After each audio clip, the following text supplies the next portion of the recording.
लोकशाहीचा बुलंद आवाज, रिपब्लिकन वार्ता महाराष्ट्र। भाजपने सन्मानपूर्वक जागा न दिल्यास आरपीआय सोबळावर लढवणार निवडणूक, पक्षनिरीक्षक काकासाहेब खंबाळकर। बातमी नाशिक रोड येथून। येणाऱ्या महानगरपालिका, नगरपालिका आणि ग्रामपंचायत निवडणुकांच्या पार्श्वभूमीवर रिपब्लिकन पार्टी ऑफ इंडियाच्या आरपीआय चिंतन बैठकीत भाजपसोबतची युती कायम ठेवायची की स्वबळावर निवडणूक लढवायची याबाबत सर्वानुमते महत्त्वाचा निर्णय घेण्यात आला। ही बैठक नाशिक रोड येथील हॉटेल हरियाली येथे पक्षनिरीक्षक व बैठकीचे अध्यक्ष काकासाहेब खंबाळकर, निरीक्षक ॲडव्होकेट बी.के. बर्वे व श्रीकांत भालेराव यांच्या उपस्थितीत पार पडली। या बैठकीत उत्तर महाराष्ट्रातील विविध जिल्ह्यांमधील पदाधिकारी व कार्यकर्त्यांनी उत्स्फूर्त सहभाग घेतला। बैठकीत कार्यकर्त्यांनी भाजपासोबत अनेक वर्षांपासून असलेल्या युतीदरम्यान आलेले अनुभव मांडले। काहींनी मागील निवडणुकीतील अन्यायकारक वर्तन आणि कार्यकर्त्यांना योग्य सन्मान न मिळाल्याचे मुद्दे मांडले। यावर पक्षनिरीक्षक खंबाळकर यांनी कार्यकर्त्यांच्या भावना समजून घेत त्या केंद्रीय सामाजिक न्यायमंत्री नामदार रामदास आठवले यांच्यापर्यंत पोहोचवण्याचे आश्वासन दिले। त्यांनी सांगितले की भाजपने सन्मानपूर्वक जागा न दिल्यास आरपीआय सोबळावर निवडणूक लढवेल। तसेच आरपीआयचे जिल्हाध्यक्ष व उत्तर महाराष्ट्र अध्यक्ष प्रकाश लोंढे आणि त्यांच्या कुटुंबियांवर झालेल्या खोट्या गुन्ह्यांच्या निषेधार्थ 30 ऑक्टोबर 2025 रोजी नाशिक पोलीस आयुक्तालयावर भव्य मोर्चा काढण्यात येणार आहे, असा निर्णय या बैठकीत घेण्यात आला। यावेळी माजी नगरसेविका दीक्षाताई लोंढे, भारत निकम, संजय भालेराव, चंद्रकांत भालेराव, राजूभाऊ सूर्यवंशी, दिलीप आहिरे, भारत जाधव, मंगेश जाधव, राजू पवार, आकाश भालेराव, विश्वनाथ काळे, फकीरराव जगताप, अमोल पगारे, कैलास केदारे, आर.डी. जाधव, भाऊसाहेब जगताप, पवन क्षीरसागर, सुनील रोकडे, भारत म्हस्ते, सुभाष पोराडे, नैना वाघ, कामिनी भोळे, राजाभाऊ पगारे, शालिग्राम बनसोडे, श्रीहोली तसेच आरपीआय नाशिक रोड शहराध्यक्ष समीर शेख यांच्यासह शेकडो पदाधिकारी व कार्यकर्ते उपस्थित होते। महिला जिल्हाध्यक्ष मनाली जाधव, विकास भोळे, चंद्रकांत पगारे, किशोर घाटे, ललित पाटील, रामबाबा पठारे, महेंद्र साळवे, महेंद्र तायडे, अंबादास कवारे, प्रमोद बागुल, प्रशांत भालेराव, अशोक साळवे, शरद गायकवाड, पंडित साळवे, राजाभाऊ वाघमारे, बाळासाहेब खायवटे, नाझाबाई सोनवणे आदींनीही आपल्या भावना व्यक्त केल्या। या बैठकीमुळे आरपीआयच्या आगामी निवडणूक धोरणाबाबत नाशिक जिल्ह्यात नवचैतन्य संचारले आहे। लोंढे साहेबांचा विषय महत्वाचा आहे, झालं म्हणून नाही। रिपब्लिकन पक्षाचा कार्यकर्ता जिवंत राहिला पाहिजे आणि घाबरणारी जात नाहीये। तर माझा असं आजच्या या बैठकीला कायदेशीर आमचे सल्लागार सन्माननीय बी.के. बर्वे साहेबांना विनंती आहे की आपण कायदेशीर बाबी करा, लोंढे साहेबांना सोडवण्याचा आपण कशेशीर प्रयत्न करा। रिपब्लिकन पक्षाचा भव्य दिव्य मोर्चा झाला पाहिजे, ही ताकद ही दाखवली पाहिजे प्रशासनाला। आपण ज्याच्या संख्या आहोत तेच आपल्यावर कुरघोडी करतायत। मी कोणाचं नाव घेणार नाही, याची बी नोंद घेतली पाहिजे। 2 मिनिटं झाले बोलायचंय तर मग चांगला उहापोह झाला पाहिजे। 2 मिनिटात काही बोलता येणार नाही, तेव्हा आपला एक जलशा रिपब्लिकन पक्षाची ताकद ही दाखवली पाहिजे या नाशिक जिल्ह्यामध्ये। तरी निरीक्षकांना मी या ठिकाणी एवढी सूचना मांडतो की इलेक्शन संदर्भात स्थानिक स्वराज्य संस्थांच्या निवडणुका, जिल्हा परिषद, नगरपंचायत, नगरपालिका यांच्यात आपण जो उमेदवार झाले त्याच्या पाठीशी आम्ही खंबीरपणे उभे राहून त्यांना निवडून आणण्याची आणि रिपब्लिकन पक्षाची ताकद या महाराष्ट्रात देशात वाढवण्याचा प्रयत्न करू, एवढंच बोलतो। आणि माझ्या काही प्रश्नांचं आपण उत्तर द्यावं हेच मी या ठिकाणी नमूद करतो। जय भीम, जय बुद्ध, जय महाराष्ट्र। त्याला संपवण्यासाठी सगळ्या बाजूनी षडयंत्र रचत असेल, त्याला अडकवण्यासाठी, त्याच्या परिवाराला अडकवण्यासाठी तर एखादा बी सहन होणार नाही। मी माझी प्रशासनाला विनंती आहे की अनेक जणांचे आपण व्हिडिओ काढले, त्याच्यामध्ये अनेक नावं देखील पेपरला आले की यांना देखील पोलिसांकडून प्रसाद मिळाला आहे। त्यांचे व्हिडिओ कुठे आहे? त्यांचे व्हिडिओ कुठे आहे? तो शिवाजी तुंबळे सारखा जातीवादी भाडकाऊ किती जमिनी बळकावल्या, किती आपल्या आया बहिणींचा उपभोग घेतला, कुठे गुन्हे दाखल? पवन पवारच्या शिवाजी तुंबळे सांगणार पवन पवार गुन्हा दाखल होतो परत खंडणीचा, म्हणजे कोणाचे सांगणार गुन्हे दाखल होत आहे, याची शहानिशा कोणी करणार का नाही करणार? आज लोंढे साहेबांवर प्रसंग आहे, उद्या तुमच्या माझ्या सर्वांवर आहे।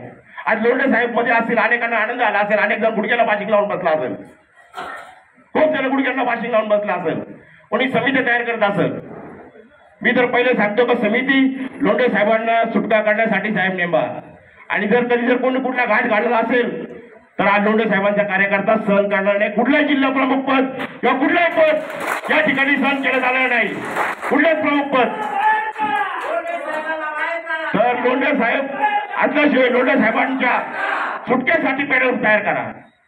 जसं ताईंनी सांगितलं की कोर्टामध्ये पिटिशन दाखल करा. आठवले साहेबांनी प्रेशराईज केलं. हालाकी या सर्वांची आमच्या नाशिक जिल्ह्याची विनंती होती की एवढा मोठा प्रसंग झाल्यानंतर आठवले साहेबांनी या परिवाराला भेट दिली पाहिजे होती, कार्यकर्त्यांची विचारपूस केली पाहिजे होती. अजून कोण कोणाला त्रास होतोय. तर साहेबांच्या बिझी शेड्यूलमुळे साहेबांनी वेळ दिला नसेल, पण आपण निरोप द्या साहेबांना की या नाशिक जिल्ह्यातील कार्यकर्ता हा सर्वैर झालेला आहे, त्याला आदराची गरज आहे. आज लोंढे साहेब आमच्या सोबत नाही, पण तुमच्यासारखे पक्षश्रेष्ठ आलेले आहेत. आठवले साहेबांनी या शहरामध्ये जिल्ह्यामध्ये दौरा केला पाहिजे, प्रेस कॉन्फरन्स घेऊन सांगितलं पाहिजे की आमच्या जिल्ह्याचा प्रमुख, आमच्या उत्तर महाराष्ट्राचा प्रमुख हा इनोसंट आहे आणि निरपराध आहे, त्याला अडकवण्यासाठी सर्व प्रयत्न करत आहेत. त्या ठिकाणी लोंढे साहेब निवडून येतात, ज्या झोपडपट्ट्या आहेत, जे उत्तर भारतीय आहेत, त्या उत्तर भारतीयांवर देखील अन्याय करण्याचं काम करत आहे. अनेक ठिकाणी या बाजूला आता ज्या ठिकाणी जो बंगला तोडला त्याच्या अपोजिट बाजूला बघितलं साहेब आपण त्या पुलाच्या, तर जवळजवळ 9 मजली बिल्डिंग उभी राहिलेली आहे.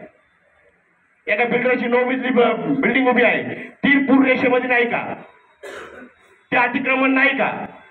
म्हणजे केव्हा बोलणार साहेबांना? आपण हे पॉईंट सांगा, साहेबांपर्यंत आमच्या वेदना पोचवा. कार्यकर्ता सैरभर झालेला आहे, कार्यकर्त्याला आधाराची गरज आहे. आणि आमच्या पाठीमागे लोंढे साहेब असलं आम्हाला कोणाची गरज नाही, आम्हाला फक्त एकमेव लोंढे साहेब असला, आम्हाला पूर्ण पक्ष आमच्या पाठीशी आहे. एवढं बोलतो, माझे 2 शब्द संपवतो. धन्यवाद. जय भीम. आणि मला बोलण्यास संधी दिली त्याबद्दल आपल्या सर्वांचा आभार व्यक्त करतो. धन्यवाद.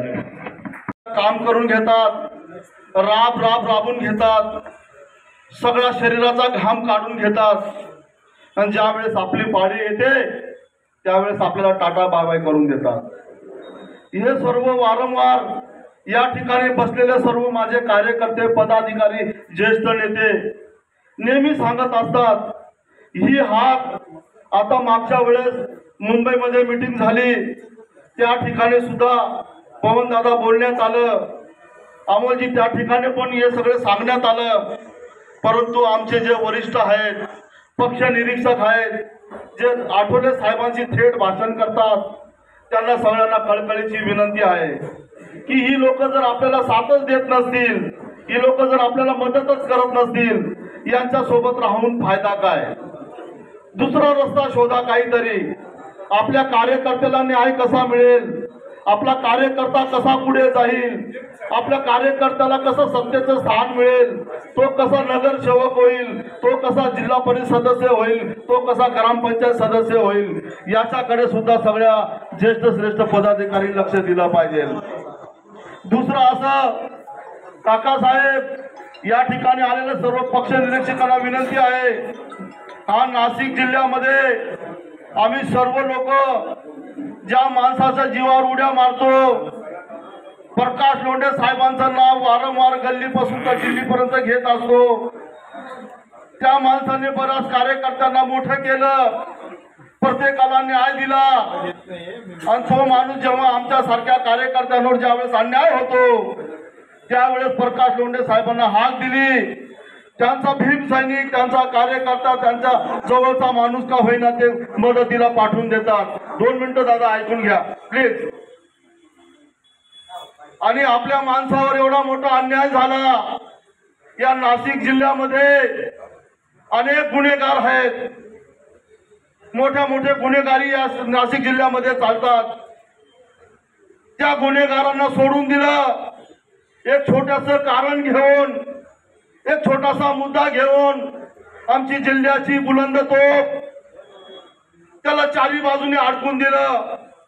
रोज नवीन गुन्हे दाखल करतात, 10 वर्षाच्या केसेस जुन्या काढून आणतात, त्या माणसाला टार्गेट करतात.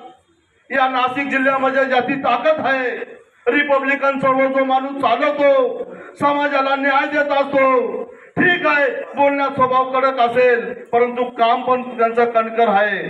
त्यांचा रुबाब, त्यांची गाडी, त्यांचा कोट, त्यांचा बंगला या मनुवाद्यांना सहन झाला नाही. त्यांचं वर्तन, त्यांचा रुबाब या अंतरामंत्र्यांना सहन झाला नाही. म्हणून त्या माणसावर एवढा मोठा अन्याय, एवढा मोठा आघात होत असेल तर रिपब्लिकन चळवळीने पेटून उठलं पाहिजे. मी सर्वांना विनंती करतो, काकासाहेब इथे आलेले सर्व पक्ष निरीक्षक, माझे ज्येष्ठ श्रेष्ठ सर्व बांधवांना हात जोडून सांगतो, हा अन्याय मिटवा.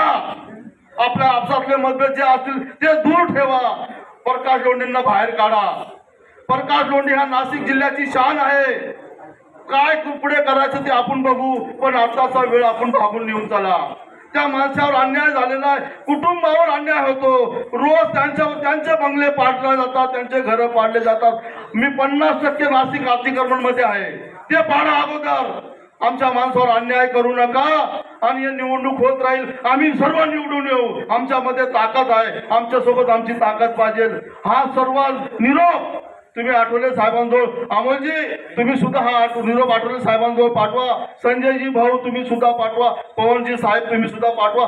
सगळ्यांना माझी हात जोडून विनंती आहे, काही चुकत असेल मला माफ करा. एवढंच बोलतो, माझे 2 शब्द संपवतो. जय भीम, जय बुद्ध, जय भारत. आणि कार्यकर्ते या ठिकाणी आलेले आहेत. मी या सर्वांचे मनापासून कौतुक करतो, आभार व्यक्त करतो.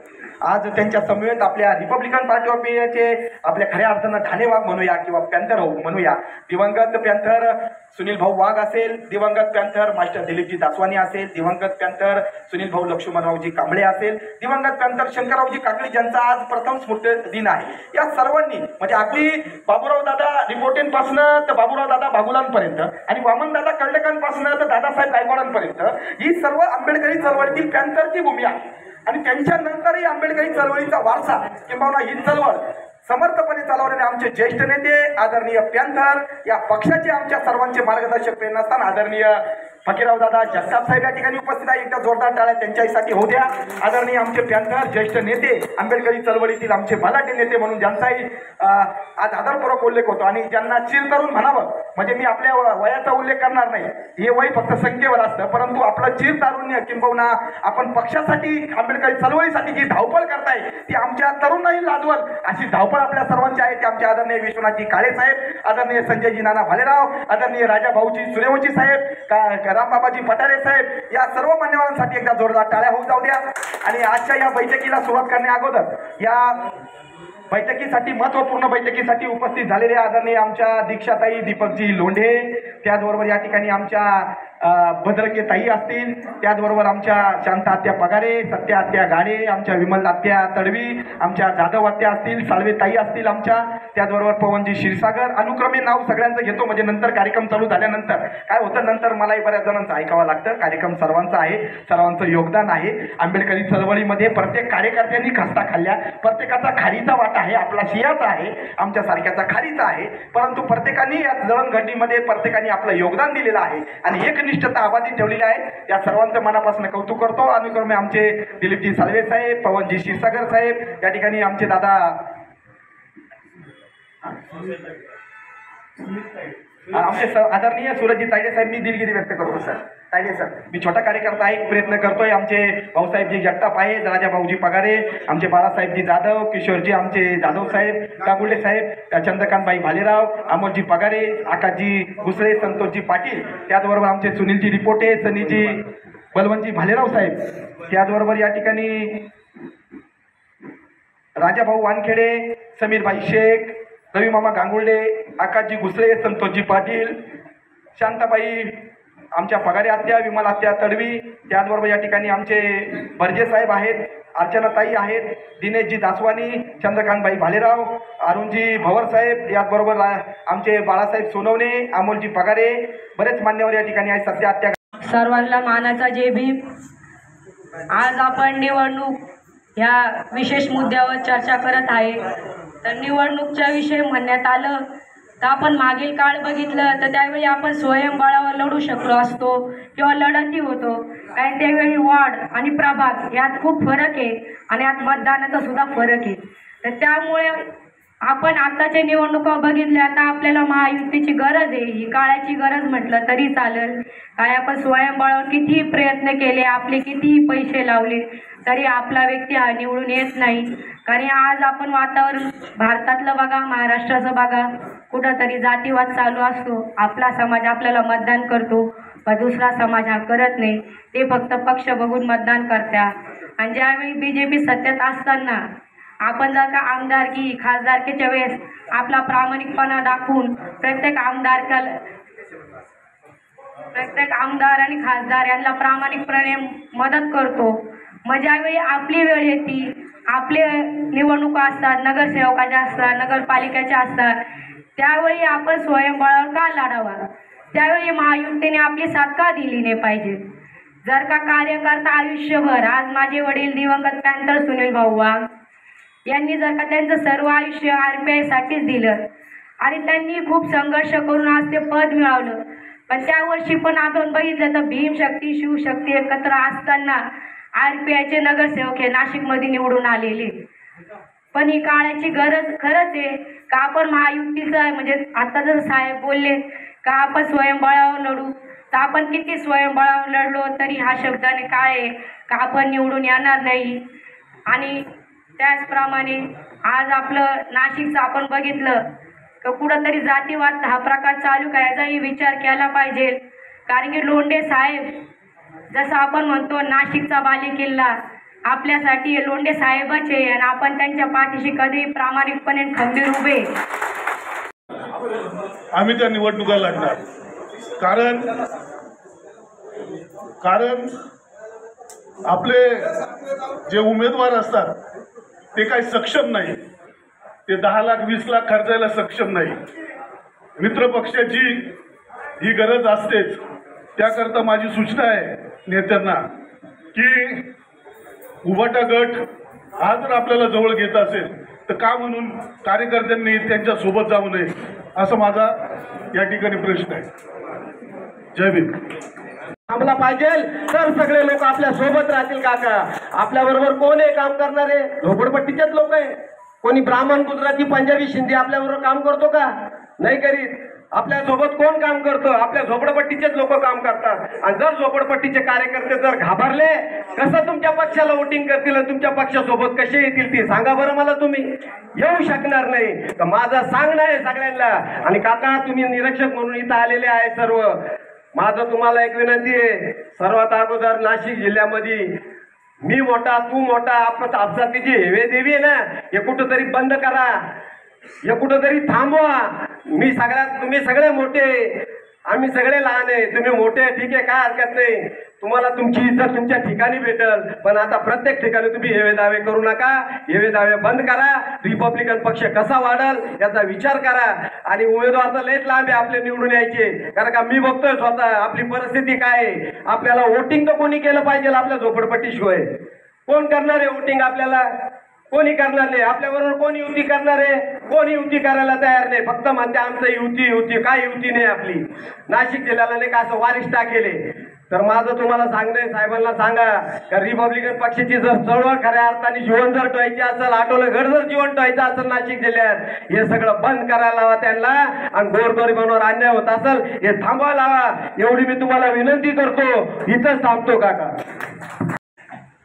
आज खरं तर आठवले साहेबांच्या मार्गदर्शनाखाली या ठिकाणी बैठक आयोजित केली असून या बैठकीचा विषय हा निवडणुकीचा आहे असं मला वाटतं. आणि ह्या बैठकीचा विषय हा फक्त प्रकाश लोंढेंवर होणारा अन्याय हाच विषय असायला हवा होता असं मला वाटतं. निवडणुकीच्या विषयावर यापुढेही आपल्याला एक बैठक किंवा एक चर्चासत्र आयोजित करता आलं असतं. पण आज या ठिकाणी आपण बघितलं असेल जवळपास पॅन्थरच्या चळवळीपासून तर आज आपण बघतोय गेल्या 25 वर्षापासून लोंढे साहेब यांनी नगरसेवक पद असेल किंवा संपूर्ण उत्तर महाराष्ट्रामध्ये काम केलेलं असेल, तर ही चळवळ बघता, त्यांचं काम बघता फक्त या विषयावरच आजची ही मीटिंग होणं मला अपेक्षित होतं. पण असो, आठवले साहेबांची मी कॉन्टॅक्ट करण्याचा गेल्या 15 दिवसापासून कॉन्टॅक्ट करण्याचा प्रयत्न केला. 8 दिवस माझा त्यांच्याशी कुठल्याही प्रकारचा कॉन्टॅक्ट झाला नाही. कदाचित माझा नंबर त्यांच्याकडे सेव्ह नसल्या कारणामुळे माझं बोलणं झालं नसेल. पण आपल्या RPIच्या बऱ्याचशा पदाधिकाऱ्यांनी मला मदत केली आणि त्यांच्यापर्यंत माझं मेसेज पोहोचवला की ताई तुम्हाला कॉल करत आहे, त्यांचा कॉल रिसीव्ह करा. यानंतर माझं आठवले साहेबांसोबत बोलणं झालं. तर साहेबांकडून मला असं सांगण्यात आलं की माझं मुख्यमंत्री साहेबांशी बोलणं झालेलं आहे, गिरीश भाऊंशी बोलणं झालेलं आहे, त्याचप्रमाणे CP साहेबांसोबत सुद्धा मी बोललो आहे. पण कुठल्याही प्रकारचं आउटपुट मला हे दिसलं नाही. कुठल्याही प्रकारचे नवीन जे गुन्हे होत आहेत ते थांबले नाही. जी हॅरेसमेंट होत आहे ती थांबली नाही. अनेक पोलीस स्टेशनला त्यांच्यावर गुन्हे दाखल होत आहे. म्हणजे पोलीस आवाहन करत आहेत, तुम्हाला लोंढेंच्या विरुद्ध काही तक्रार असल्यास आमच्याशी संपर्क साधा आणि आम्ही गुन्हे दाखल करू. का चाललंय हे? म्हणजे त्यांनी कोणती गुन्हेगारी केली? आपण बघू शकता कोरोना काळामध्ये 100पेक्षा जास्त दिवस ज्या माणसाने काम केलं आहे ती खरंच गुन्हेगारी आहे का? हा कायद्याचा बालेकिल्ला आहे का?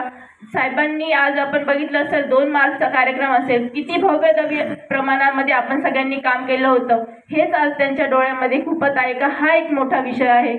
त्याचप्रमाणे आपण बघितलं असेल की आमच्या प्रभागामध्ये 5 स्लम भाग आहेत. तर स्लम ही 1995 पासून ती स्लम घोषित आहे आणि ज्याच्यामध्ये महानगरपालिका असेल किंवा आमदार निधीमधून सुद्धा त्या प्रकारे त्या ठिकाणी कामं होत असतात. आणि स्लम घोषित असताना आपण कशा प्रकारे ते बांधकाम पाडत आहात आणि जर आम्ही गुन्हेगार आहोत तर मग तशी काय तुमच्याकडे प्रूफ आहे असा?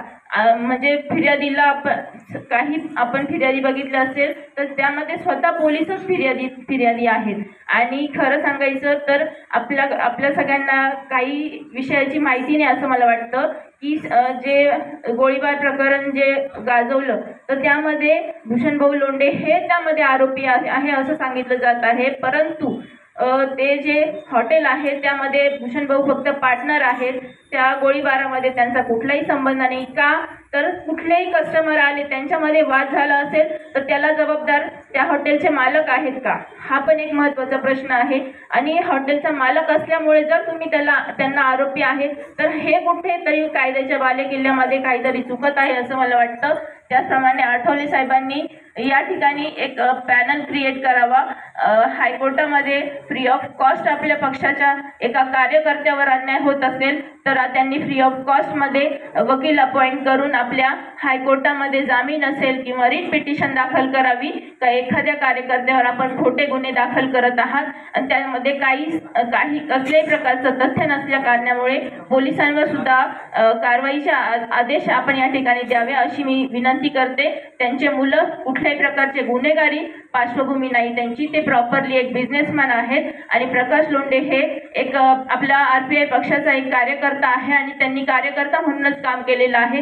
कुठल्याही प्रकारचं गुन्हेगारी क्षेत्रामध्ये त्यांचं कुठलंही काम नाही किंवा त्यांनी कोणाचा मर्डर केला नाही. एका मर्डर केसमध्ये लोंढे परिवाराला अडकवण्यात आलं होतं. तर आपल्या भारतीय संविधानावर माझा पूर्णपणे विश्वास आहे आणि एका इनोसंट व्यक्तीला त्यांनी या गुन्ह्यातून निर्दोष सुद्धा मुक्त केलेलं होतं. आणि आज तीच परिस्थिती पुन्हा नव्याने उभी राहिली आहे. तरी आपण सगळ्या पक्षाच्या कार्यकर्त्यांना मी हीच विनंती करेल की आठवले साहेबांकडे आपण स्वतः जावं. की माझी हीच इच्छा होती की आज साहेबांनी या ठिकाणी उपस्थित राहायला पाहिजे होतं.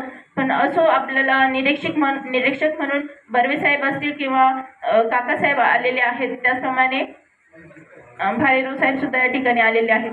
परंतु आपण आमच्या ज्या भावना आहेत त्या साहेबांपर्यंत पोहोचवाव्यात. त्याचप्रमाणे मोदी साहेबांपर्यंत जरी आपल्याला जाता आलं, अमित शहांपर्यंत जरी जाता आलं तरी आम्हाला यातून या होणाऱ्या अन्यायावर आपण न्याय मिळवून द्यावा एवढीच मी अपेक्षा करते. नुसतं मुख्यमंत्री साहेबांशी आम्ही बोललो आहे हे रिझन न देता आपण काहीतरी या गोष्टींवर आम्हाला मार्ग द्यावा आणि या सगळ्या गोष्टीतून आम्हाला बाहेर काढावं हीच मी आठवले साहेबांकडे विनंती करेल. आणि आपण सगळ्यांनी एवढ्या मोठ्या कळकळीने आठवले लोंढे साहेबांना न्याय मिळावा ही भावना व्यक्त केली त्याबद्दल मी तुमचे आभार मानते. धन्यवाद. आपण RPI मध्ये कामच करतोय, पक्षातलं कामच करतोय, पण आपण निवडून कशा जाल याकडे आपण लक्ष दिलं पाहिजे. म्हणून जर आपल्याला पक्षात जर आघाडीत घेत नसाल, पक्ष तिकीट देत नसाल तर त्याची वाट बघू नका. एक आघाडी तयार करा.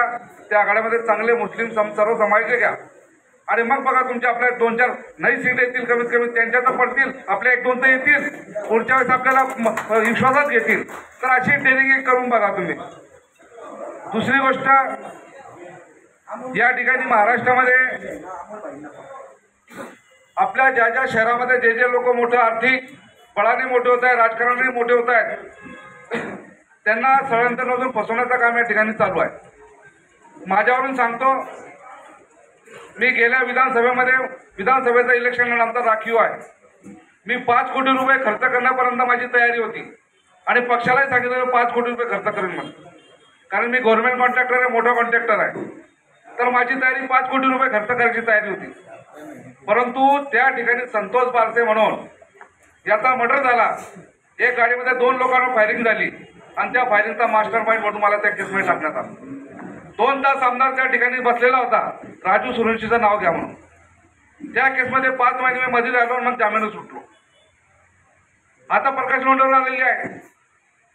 हे पहा, प्रकाश लोंढे झालं, राजू सूर्यवंशी झाले, हे येणाऱ्या संकटाला निपटण्याची ताकद त्यांच्यामध्ये आहे. परंतु इतर समाजाच्या लोकांना संकटाला ते कुठून निपटतील. प्रकाश लोंढेनं आज या ठिकाणी त्यांनी सांगितलं नाशिक किल्ला कायदे का बाली किल्ला. अरे तर वाईट काय त्याच्यामध्ये, चांगलंच बोलले ना बाली किल्ला आहे म्हणून. त्यांना काय मी नालायक आहे का असं काही शब्दात त्यांनी पोलिसांनी ताकद होत्याची करायची. पोलिसांना फक्त दाखवायचं आम्ही काय करतो आणि घाबरत बी तितकेच होते. लक्षात ठेवा बांधवांनो. तर यासाठी आपल्याला आपल्या जेव्हा एखादी कार्यकर्ता फसतो, जेलमध्ये जातो, त्यावेळेस आपलेच कार्यकर्ते काही मन दुखलेले असतात, तेच आपले विरुद्ध यंत्रणा सुरू करतात आणि मग ते असं दाखवतात का मी फार मोठे कार्यकर्ते आहेत.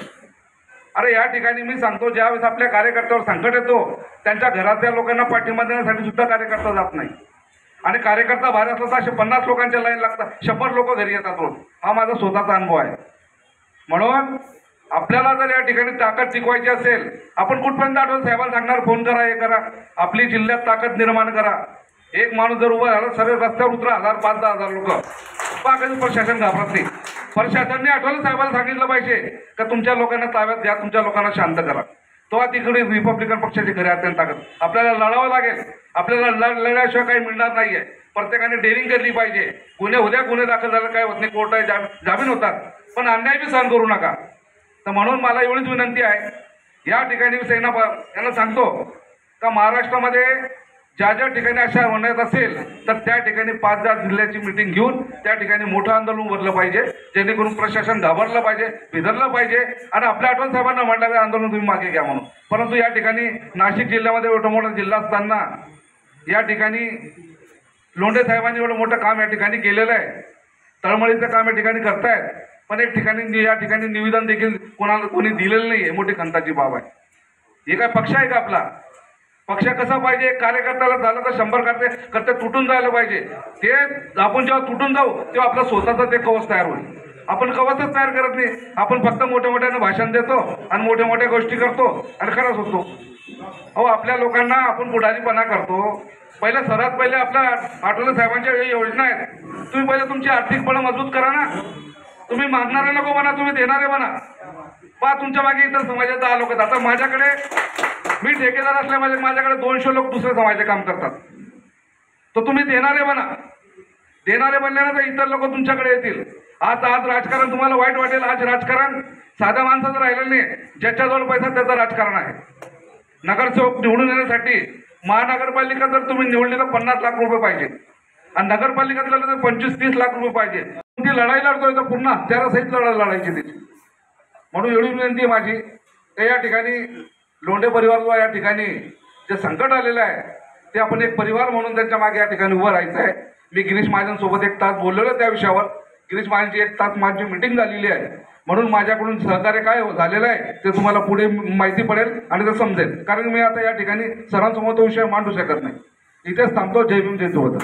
सगळं साम दाम दंड भेद याच्यानी लोंढे साहेबांसारखं स्ट्रॉंग उमेदवार कोणीच नाही. त्यामुळं आणि महापालिकेमध्ये बरोबरी होऊ नये यासाठी खच्चीकरण करण्याचं हे काम आहे.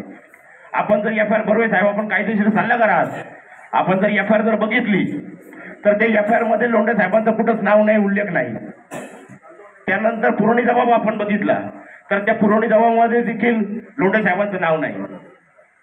फक्त भूषण लोंढे याला जमा करा यासाठी लोंढे साहेबांना गोडीच्या याच्यामध्ये बोलवलं आणि त्या ठिकाणी त्यांच्यावर गुन्हा दाखल केला. ज्यावेळेस गुन्हा दाखल केला त्यावेळेस आम्ही मोजके 2-3 जण होतो. त्यावेळेस आम्ही त्या PIशी सुद्धा चर्चा केली. तर PIने असं सांगितलं की PL ग्रुप जो आहे, PL ग्रुप भूषण लोंढे संस्थापक आहे आणि PL ग्रुप आहे. तर PL ग्रुप म्हणजे प्रकाश लोंढे. जर मी नरेंद्र मोदीच्या नावाने जर ग्रुप तयार केला तर तुम्ही नरेंद्र मोदीला आरोपी कराल का? माझ्या नावाचा कोणी ग्रुप तयार केला, नरेंद्र मोदीचा जर ग्रुप केला, त्या ठिकाणी PIशी बोलणं झालं, माझं DCP सरांशी बोलणं झालं. त्यानंतर मी CP सरांना देखील फोन केला की साहेब लोंढे साहेबांना जी अटक झाली आहे ती अन्यायकारक आहे आणि आंबेडकरी समाज आक्रमक झालेला आहे. त्याच्यामुळे लोंढे साहेबांची अटक ही अतिशय चुकीची आहे. तर त्यानंतर सीपी सरांनी देखील सांगितलं की जोपर्यंत भूषण लोंढे जमा होत नाही तोपर्यंत हे थांबणार नाही. तर भूषण लोंढे जर आरोपी आहे तर त्याच्यामध्ये तुमची पोलीस यंत्रणा सक्षम आहे, तर तुम्ही त्यांना शोधू शकता. पण लोंढे साहेब इनोसंट आहे, या जिल्ह्याचं प्रतिनिधित्व करता, उत्तर महाराष्ट्राचं प्रतिनिधित्व करता आणि सर्वांच्या सुखदुःखाला धावणारे लोक आहे. करोनामध्ये 105 दिवसाच्या वरती करोना काळामध्ये गोरगरिबांना जेवण दिलं. प्रत्येकाच्या घरामध्ये चूल, कुठलाही बाहेरचा कार्यकर्ता आला तर त्याला जेवण केलं की नाही, जेवणाची व्यवस्था केल्याशिवाय लोंढे साहेब सोडत नाही. त्यानंतर ज्या ठिकाणी आपण बघितलं की साहेबांवर 200 कोटी रुपयाच्या 2 कोटी रुपये खंडणीचा गुन्हा टाकण्यात आला. आपण जर बघितलं, सर्वांनी तो व्हिडिओमध्ये बंगला बघितला, खरं सांगावं तो 2 कोटी रुपयाचा बंगला आहे का? 25 लाख रुपयाचा बंगला, त्यासाठी कोणी 2 कोटी रुपये मागल का?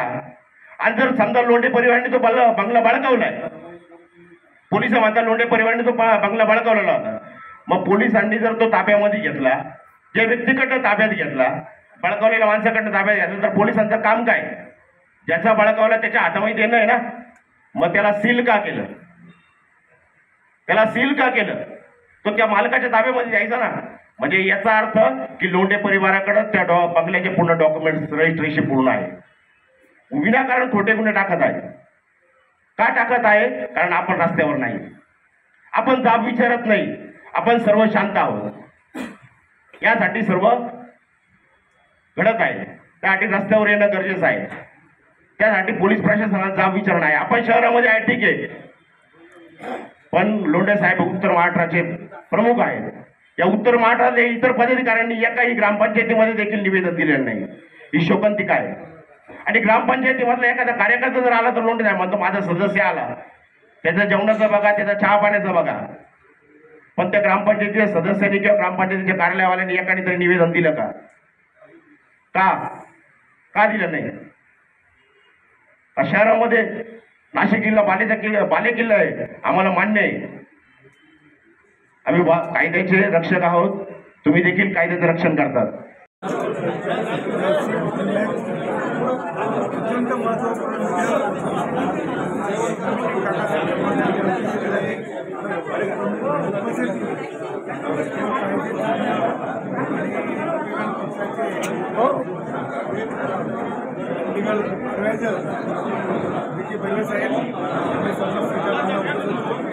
सगळे कार्यकर्त्यांनी मत व्यक्त केलं. त्यांच्या मनामध्ये एक सावट होतं आणि आम्ही आठवले साहेबांच्या आदेशानुसार या ठिकाणी आलो. आठवले साहेब संपूर्ण या कार्यकर्त्यांच्या पाठीशी, कुटुंबाच्या पाठीशी आहे. इलेक्शन आहे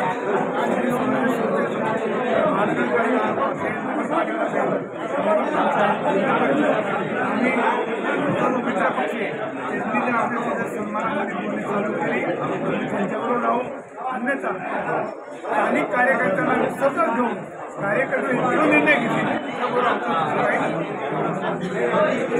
इंडिया आठवले या पक्षाच्या वतीने नाशिक जिल्ह्यामध्ये आज महत्त्वपूर्ण कार्यकर्त्यांची बैठक आयोजित केली होती.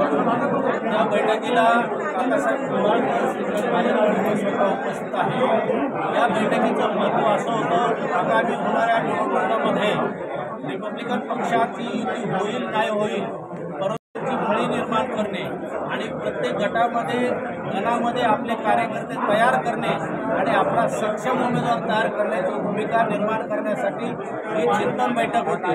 दुसरा महत्त्वाचा मुद्दा की या प्रकाश लोंढे आमचा पक्षाचा जिल्हाध्यक्ष होता, त्यावर राजकीय स्टंट म्हणून त्याच्यावर जे गुन्हे दाखल होत आहेत, त्यासाठी रिपब्लिकन पक्षाच्या वतीने 30 ऑक्टोबर 2025 रोजी सकाळी 11 वाजता या नाशिकचे पोलीस आयुक्त कर्णिक साहेब यांना भेटण्यासाठी शिष्टमंडळ जाणार आहे. आम्ही बाबासाहेबांच्या पुतळ्याला शालिमारजवळ हार घालणार आणि त्यानंतर आमचं शिष्टमंडळ एवढा करता जाणार आहे की तुमची न्यायप्रविष्ट बाबा आहे त्याच्यामध्ये आम्ही हस्तक्षेप करणार नाही, परंतु विनाकारण कोणाच्या सांगण्यावरून राजकीय स्टंट म्हणून त्यांच्यावर मोठे गुन्हे दाखल करू नये आणि त्यांना विनाकारण त्रास देऊ नये आणि त्यांच्या कुटुंबांनाही त्रास देऊ नये अशा प्रकारची आमची भूमिका आहे. हा भारत देश आहे, लोकशाही देश आहे, न्यायप्रविष्ट बाब आहे. चौकशी तुमची निपक्षपाती झाली पाहिजे अशा प्रकारची आमची भूमिका. आमचा कसल्याही प्रकारचा पोलिसांवर दबाव टाकण्याची इच्छा नाही, परंतु चौकशी ही निपक्षपाती झाली पाहिजे आणि विनाकारण कोणाला तरी म्हणून तुम्ही जर गुन्हे दाखल करत असाल तर ती गोष्ट चुकीची आहे, निंदनीय आहे. त्यामुळे माननीय रामदासजी आठवले साहेब यांच्या नेतृत्वाखाली आज ही बैठक झालेली आहे आणि शक्यतो आठवले साहेब त्या शिष्टमंडळामध्ये येण्याची दाट पक्ष आहे. हा पक्ष दादासाहेब गायकवाडांच्या विरोधात तारखेला या पक्षाचा वर्धापन दिन आहे. त्या दिनासाठी संपूर्ण नाशिक यायचंच आहे. त्याआधी विकास मोठे यांच्यासाठी या पाण्यातून गावागावातून असा मोठा मोर्चा निघाला जाईल. त्या मोर्चा विशिष्ट पुढे जाईल. मोर्चा हा व्हायला पाहिजे. आपण जागृत लोक आहोत आणि जागृत असल्यामुळे मोर्चा हा घेतला पाहिजे. आपल्या माणसाला अन्याय होत असेल पोलिसांनी पुरावे जमा करावे, पुरावे ते खरे असले पाहिजे, ते कोर्टाने तपासावे आणि त्याच्यानंतर गुन्हे दाखल करावे. अशा पद्धतीचं त्यांनी काम करावं. आता आमचा विरोध असणार नाहीये, परंतु मोर्चा हा प्रचंड ताकदीने घ्यायला पाहिजे. रिपब्लिकन पक्षाची ताकद ही किती प्रचंड आहे ती दाखवून देण्याची वेळ आज तुमच्यावर आलेली आहे. ते काम तुम्ही करावं असं तुम्हाला विनंती करतो आणि मोर्चाला या असं तुम्हाला सांगतो. रिपब्लिकन वार्ता महाराष्ट्र न्यूजसाठी प्रतिनिधी Bhaskar Salve, Nashik road, Nashik. Subscribe now and press the bell icon. Never miss an update.